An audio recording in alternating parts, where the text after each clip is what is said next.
Uma das maiores histórias de amor. E uma das maiores guerras épicas da história. Uma história sobre deuses e heróis, sobre o maior guerreiro do mundo e a mulher mais linda. É a história do cavalo de Troia e 1000 navios. Mas quanto disto é verdade? A guerra de Troia realmente aconteceu? E que segredos se escondem sob essas colinas, a oeste da Turquia? Essa poderia ser a cidade perdida de Troia? É uma história moderna de detetive que encerra um antigo mistério. A história por trás do épico. Uma história de ouro roubado, esqueletos enterrados e impérios despedaçados, que pode ser mais fantástica do que Homero poderia imaginar.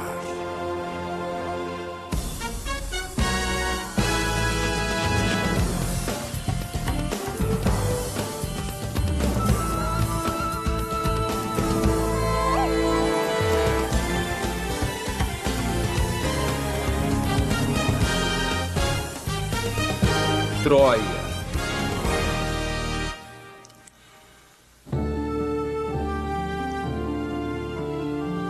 Esse tesouro de ouro tem cerca de 4.500 anos. E tem também uma história estranha, que leva a uma civilização perdida conhecida como Troia. Esse ouro foi roubado, escondido, ganho numa batalha, perdido de novo. Nações brigaram por ele, impérios caíram por ele. Abril de 1945. Estes artefatos de ouro, contendo mais de 10.000 peças, estão em um museu de Berlim. Mas o Exército Vermelho da Rússia avança na capital nazista. A cidade está em pânico. Museus são saqueados, objetos de valor são retirados e o ouro desaparece. O que aconteceu com ele? Durante anos pensou-se que havia sido derretido, perdido para sempre. Mas não estava perdido, estava escondido. Ninguém sabe exatamente como, mas em um momento naquele verão, o ouro foi carregado em caminhões e levado para fora de uma Berlim devastada. Foi para o leste, no coração da União Soviética de Stalin. Em segredo, o ouro chegou aqui, ao Museu Pushkin, em Moscou. Mas não era para ser exposto. Ele foi trancado no porão por 50 anos, até que outro império caiu. Agora, o Império Soviético. Em 1993, os russos admitiram que esconderam o ouro. 3 anos depois, finalmente ele foi exposto. Agora, nações brigavam por esse tesouro de novo. Rússia, Alemanha, Grécia e Turquia. Dizem que rivalidades antigas emergiram, que remontam à Era dos Heróis. Esse é o ouro da Troia de Homero, uma cidade lendária por suas riquezas. A história da Guerra de Troia é contada por Homero em Ilíada e continua em Odisseia. E tem sido contada na arte, em peças e em livros. É uma história tão cativante que nem Hollywood resistiu a ela. The story of the Trojan War is a compelling saga. It has elements that both women and men like. It's a love story, it's a buddy flick, and it's got universal themes. Man's mortality, love, requited and unrequited. I mean, Hollywood's had a fixation with it again and again and again. It's just a story that won't die. É a história de duas grandes civilizações. Os gregos, regidos pelo rei Agamenon, e os troianos, regidos pelo rei Príamo. É a história de como Paris, um príncipe troiano, foge com Helena, uma rainha grega. E por roubar a rainha, vai pagar um preço alto. O rei Agamenon, senhor de grande poderio militar, precisa defender a honra de seu reino. Ele envia 1000 navios ao mar Egeu para trazer Helena de volta. Os gregos cercam Troia por 10 anos, mas não conseguem transpor suas muralhas. Os mais famosos guerreiros, Aquiles da Grécia e Heitor de Troia, travam um combate imortal. Heitor é morto, mas a muralha está intacta. Até que os gregos inventam um truque. Enviariam um enorme cavalo de madeira à muralha, e os troianos pensariam que era um presente. Ao invés disso, estaria repleto de gregos, que pegariam Helena e incendiariam Troia. Troia é destruída, mas a história permanece até hoje. Any number of cliches that come out of the story of the Trojan War, most of which people don't even realize came from there. We have, for instance, beware of Greeks bearing gifts, the face that launched 1,000 ships, with Helen being that face. And of course we have then Achilles' heel. Homer managed to hit on some kind of eternal themes of humanity, the sacrifices that are required by a soldier to fight on behalf of his land, to follow orders of his king. The sense of strong relationships between men and women, seeing them pulled asunder on the field of battle. These are themes that carry on through the remainder of Western literature. Essa história existe há 3.000 anos, mas é verdadeira. Troia realmente existiu? Houve a Guerra de Troia? A Guerra de Troia supostamente ocorreu 1.300 anos antes de Cristo. Uma época em que a escrita era praticamente desconhecida e não há registros. Levou 400 anos para que as histórias de Troia fossem escritas nos livros chamados Ilíada e Odisseia. Não fazem parte da história. Na verdade, são fábulas de outra época, ficção baseada em fatos reais, escritas por Homero. Mas quem era ele? Será que merece esse crédito? The Iliad and the Odyssey were attributed to a blind poet from Western Turkey named Homer, already in the Greek period. But recent research has shown that we're not necessarily justified in linking the two epics to a man named Homer, nor are we necessarily justified in assuming that he was blind. Some people have suggested that it's not a person, that Homer is a profession, that one is a Homer. Seja quem for Homero, sua história pode ser rastreada por pistas para que encontremos a verdade por trás da guerra épica entre Grécia e Troia. A história começa no final da Idade de Bronze, há mais de 3.000 anos. Em um grande jantar entre reis e rivais comerciais, o rei Príamo de Troia e o rei Menelau da cidade grega de Esparta competiam por rotas comerciais e estavam comemorando sua parceria. Mas havia um problema. Um dos filhos de Príamo, o príncipe Paris, abstraía-se de seus deveres diplomáticos. Motivo da distração, a esposa do anfitrião, Helena, tida como a mulher mais linda do mundo. Mas o rei Menelau não nota o interesse de Paris. Menelaus, who's apparently not the brightest of bulbs, goes off and leaves Paris and Helen alone. Menelaus goes off to Crete on a business trip. And while the cat's away, the mice play. Helena e Paris se olham e se apaixonam. E começam um romance ilícito. Paris leva Helena com ele para Troia. Now, there are two versions. The Greek version said that Helen had been kidnapped and had been taken away. The Trojan version said that Helen had actually fallen in love with Paris and had left voluntarily. Either way, Helen winds up back in Troy. When Menelaus comes back, he finds his wife is gone. Em qualquer época, sequestrar uma rainha é um insulto. No século 13 a.C. era um ato de guerra.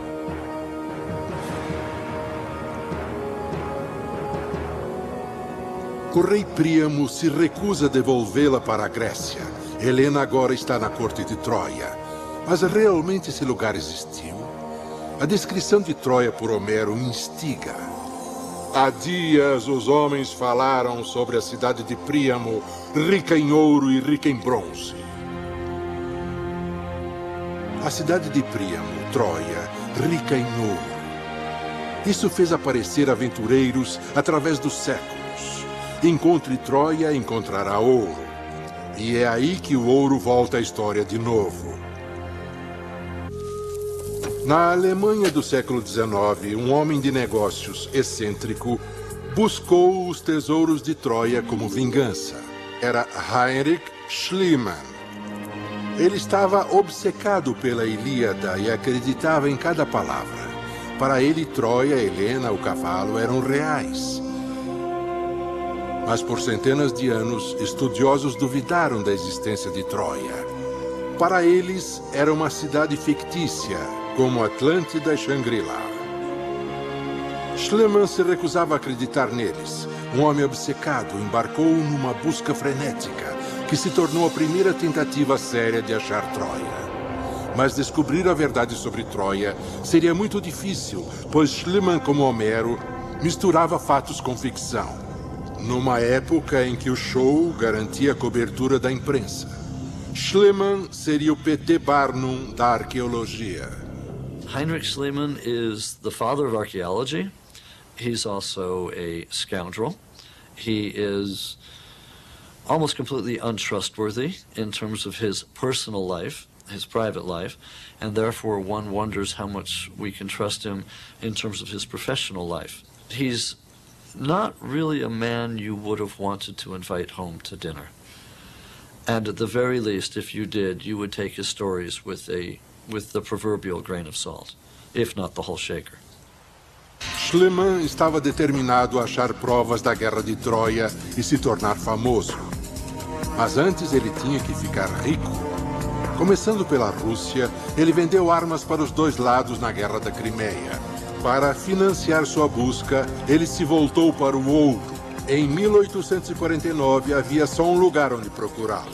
Then went to California in the 1849 gold rush. He was a 49er, but he didn't get his hands dirty. Instead of mining for the gold, he was a go-between, buying the gold dust and the nuggets from the miners and selling them to the banks. Apparently he had his thumb on the scale. And so he was nearly run out of town. Com sua nova riqueza, era tempo de procurar por Troia. Mas antes disso, o excêntrico Schliemann precisava de sua Helena. He engineered a divorce. He then wrote to the head of the Greek Orthodox Church in Athens and said, I want to come to Greece and I want you to find me a Greek wife. Das entrevistas surgiu Sofia Gastromenos, de 17 anos. Grega, jovem e linda, ela se tornou a senhora Schliemann. Ele tinha encontrado a sua Helena, agora deveria encontrar Troia. A única pergunta, onde? Os textos de Homero são como o mapa do tesouro, cheios de pequenas pistas. Ele descreve Troia como um lugar de ventos, cheio de carvalhos, no limite do antigo Helesponto. Isso fez Schliemann ir para o nordeste da Turquia em 1868, onde parece estar o túmulo de Aquiles, bem perto da cidade de Beziktepe, na costa do Egeu. Se acreditar em Homero, Troia deve estar perto. Schliemann aproxima-se de um homem que sabe como revelar o mistério. Ele era Frank Calvert, um diplomata e arqueólogo amador. Frank Calvert said to him, you know, on my land there is a site named Hisarlik, and I've been excavating there. I believe it's Troy. Why don't you come and take a look and dig, and if it's Troy, we can work something out. É um descampado com muito pouca coisa para se ver, com cerca de 200 metros por 145 metros, encravado na costa anatoliana da Turquia. Calvert convenceu Schliemann de que esse lugar, longe de tudo, foi outrora a civilização cosmopolita de Troia.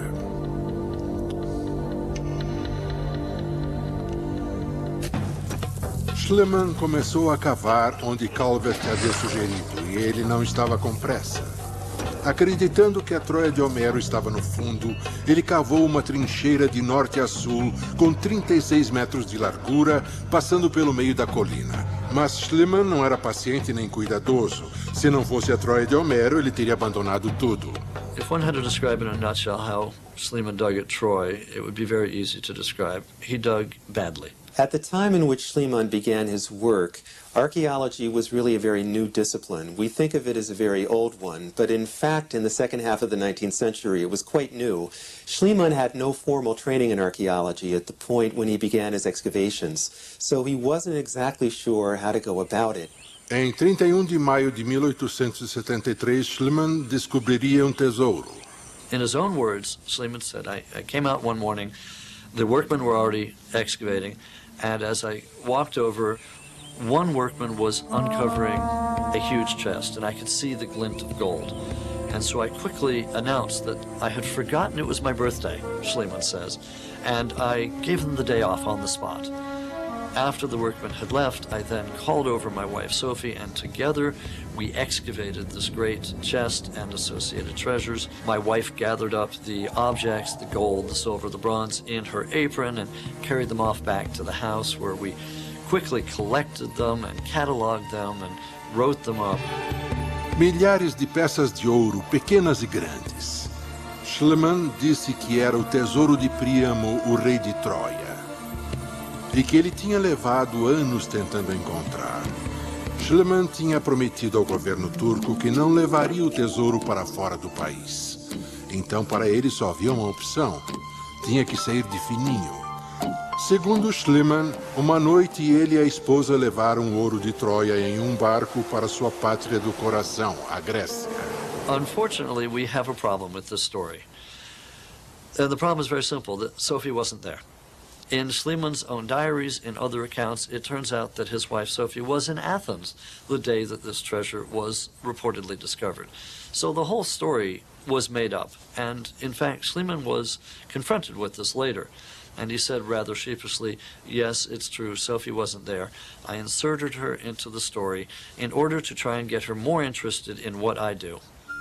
E fica mais estranho. Com o ouro em mãos, Schliemann poderia completar a criação de sua própria Helena. After Schliemann smuggles the gold out of Turkey and back to Athens, one of the first things he does is dress his wife Sophie in all the gold and take a picture of this. It's not something you do. On the other hand, given the day and the age, who could have resisted? I mean, the gold is there, it's just him, it's just his wife, he puts it on, she looks gorgeous, it's a wonderful photograph. Who does it hurt? Well, you're not supposed to do that. Para Schliemann, o sonho de sua vida tinha se tornado realidade. Ou assim pensava ele. Com certeza era tesouro, mas não era o de Príamo. O assistente de Schliemann, Wilhelm Dorpfeld, viu que o ouro não era da época da Guerra de Troia, século 13 a.C. Na verdade, era muito mais antigo, mais de 1000 anos mais velho. Surpreendentemente, por acidente, Schliemann havia descoberto uma civilização perdida, datada de 3000 anos antes de Cristo, mais antiga do que se podia imaginar. Foi uma grande descoberta. Sem querer, Schliemann havia descoberto não uma Troia, mas 9, empilhadas umas sobre as outras, saqueadas ou destruídas. Os 9 níveis de Troia se distribuem por período de quase 4.500 anos. Schliemann found 9 cities, and he was then faced with the dilemma he hadn't expected. Which of the 9 cities was the city of the Trojan War? Em sua pressa em cavar, Schliemann havia destruído muito dessa civilização. A Troia de Homero, Troia sexta e sétima, estavam no nível do centro e não do fundo, onde Schliemann pensava que estivesse. Apesar da confusão e da destruição, Schliemann estabeleceu claramente a existência de Troia.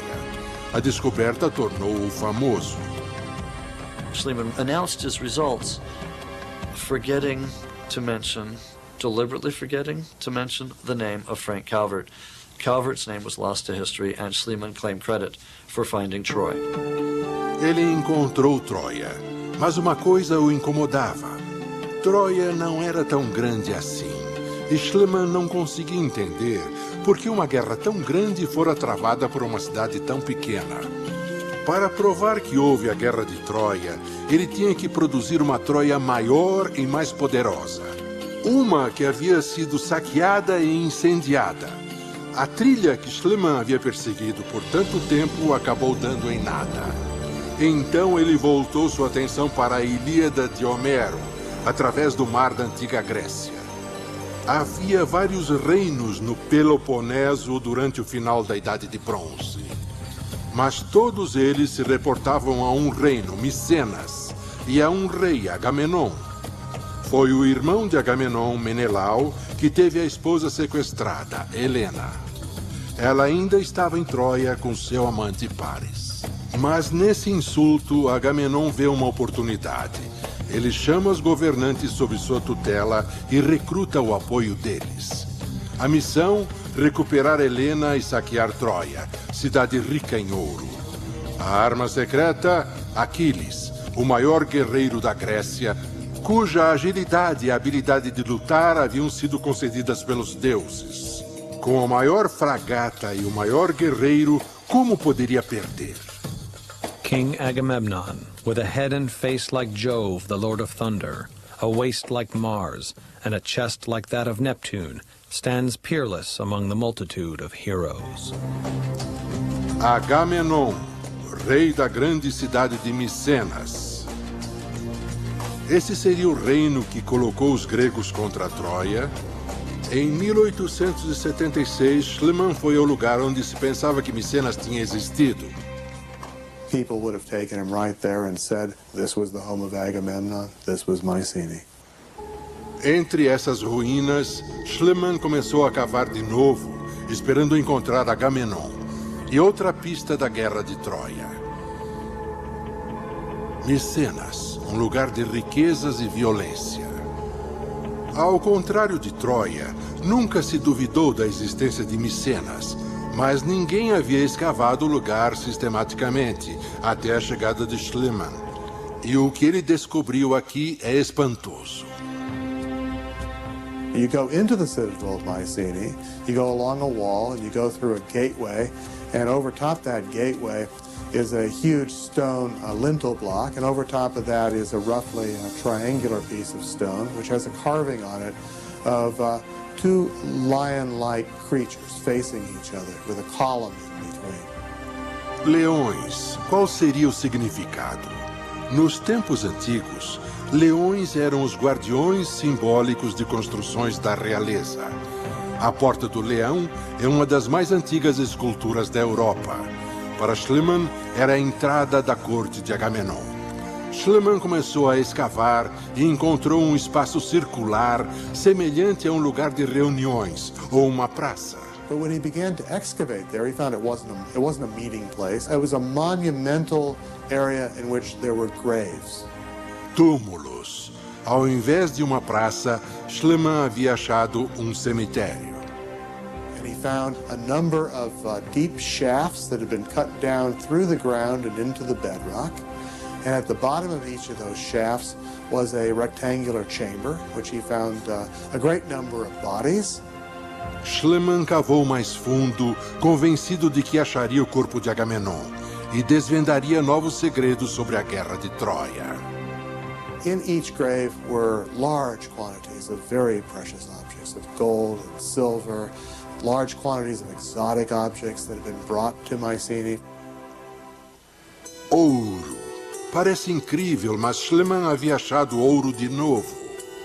As peças mais extraordinárias eram máscaras de ouro colocadas nos rostos dos mortos como sinal de riqueza para levar após a morte. Schliemann havia visto o suficiente. He sent telegrams to major newspapers announcing that he had looked upon the very face of Agamemnon. A imprensa europeia acreditou, mas Schliemann não deixava a verdade aparecer no meio de um bom conto. The original mask that Schliemann had found was the round-cheeked, friendly face of your next-door neighbor. The king of Greece came to see this, but in the meantime, Schliemann had found an even better mask. And so when the king showed up, he showed the king that second mask, and this is the one with the curly-Q mustache and the beard, which looks much more regal. It looks like a Victorian British gentleman. And so some people have suggested he took a golden mask and had a friend, a jeweler friend perhaps, actually add the beard and mustache to it. Talvez Schliemann alterasse o rosto de Agamenon. Mas não era Agamenon. Tinha 300 anos a mais. Schliemann, em sua busca pela Guerra de Troia, havia feito uma descoberta incrível por pura sorte. A máscara era de antes de Micenas, mas Schliemann ainda estava procurando a Micenas, que atingiu o apogeu na Ilíada de Homero.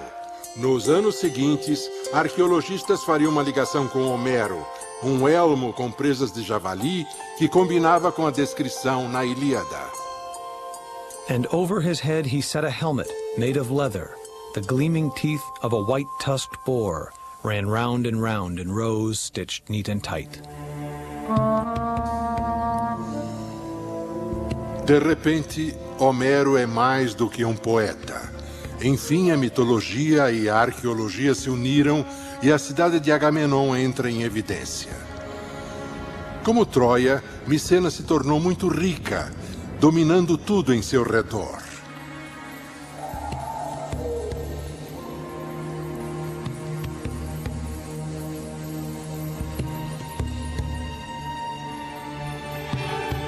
Também tinha um histórico de uma dinastia violenta. O avô de Agamenon matou seu próprio irmão e alimentou seus filhos com o corpo. No tempo de Agamenon, essa cidade estava em guerra e o destino de Micenas era incerto.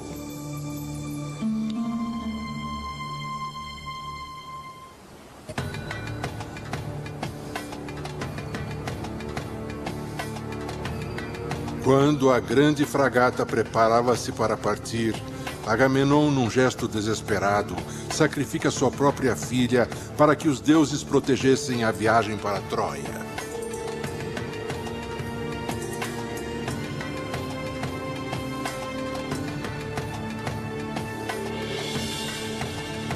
Uma frota de 1000 navios poderia cruzar o Mar Egeu e atacar o nordeste da Turquia? Se cruzou, como fez isso? 50 remadores em um navio atingiriam velocidade de até 8 nós? A distância entre Micenas e Troia era de 400 quilômetros, então a frota levaria 3 dias ou mais para atravessar o Mar Escuro. Se foram os deuses, o sacrifício de Agamenon ou a habilidade de seus homens deu certo. A fragata atravessou o Mar Egeu e chegou à costa da Turquia. Mas aí terminou a sorte de Agamenon. Após uma briga por causa de uma escrava, o grande guerreiro Aquiles se recusa a lutar no exército grego. Agamenon vai ter que tomar Troia sem ele. Os gregos acamparam na Baía de Troia e planejaram um ataque a Troia para resgatar Helena. Mas eles não seriam os últimos a lutar nessa terra. Na Primeira Guerra Mundial, cerca de 250 mil soldados aliados morreram aqui na Batalha de Galípoli. Em 1492 d.C., os otomanos conquistaram Constantinopla. Em 332 a.C., Alexandre o Grande trouxe um exército de 20 mil homens. Por que os homens lutaram nessa costa através dos séculos? A resposta é sua localização única. Em Homero, Troia está situada no topo do Helesponto, hoje conhecido como Dardaneles, o caminho estreito na água que separa o Mar Negro do Egeu e separa a Europa da Ásia. A costa sempre foi povoada por vilas de pescadores. Mas fora da costa, sempre teve os grandes navios mercantes.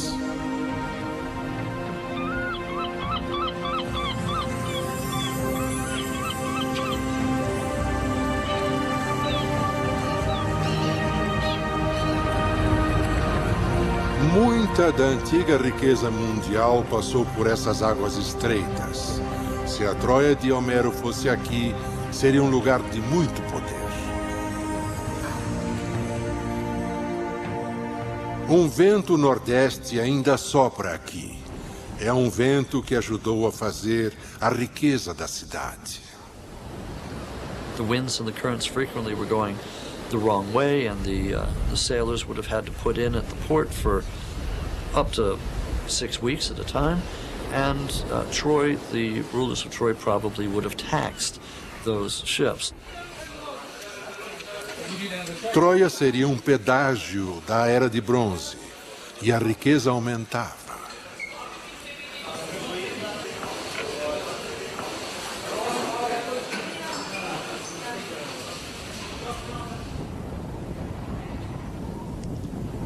Fora das muralhas da cidade, há fazendas, rebanhos de cabras e de carneiros, uma tranquila vida pastoral que Homero descreve na Ilíada.